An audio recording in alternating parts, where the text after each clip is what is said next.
আমি জানি না যে এটা শুধু আমার সাথে হয় নাকি এটা অনেকের সাথেই হয়। কাউকে বা কোনো জিনিসকে প্রথমবার ভালো বললে সেকেন্ড বার সে খারাপই বের হয়। যাই হোক, তোমাদের আগে একটা ভিডিওতে বলেছিলাম যে আমি ইনস্টামার্ট থেকে গ্রসারি এই প্রথমবার নিলাম, সবকিছুই ভালো ছিল। তো আজকেও আমি আম নিয়েছিলাম, আর আমি অনলাইন থেকে এই প্রথম আম কিনলাম। বেশ ভালো এসেছে, প্যাকেজিংও ভালো, আর খেতেও বেশ ভালো ছিল। আর নর্মালি যেগুলো নেওয়ার ছিল আটা, ময়দা, তেল, সেগুলোই নিয়েছি। আর আমি অ্যাড করেছিলাম কলা। সত্যিই জানি না যে ওরা এরকম প্রোডাক্ট কেন স্টোরে রাখে। তো আমি কলার ভিডিওটা লাস্টে অ্যাড করে দেব।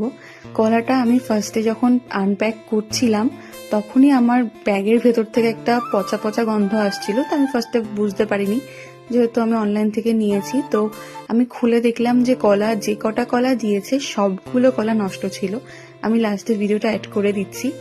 তো এটাই, যাকে প্রথমবার ভালো বলা হয় সে সেকেন্ড বার এরকমই খারাপ বের হয়। জানি না এটা সবার সাথে হয় কিনা, আমার সাথে তো এরকমই হয়।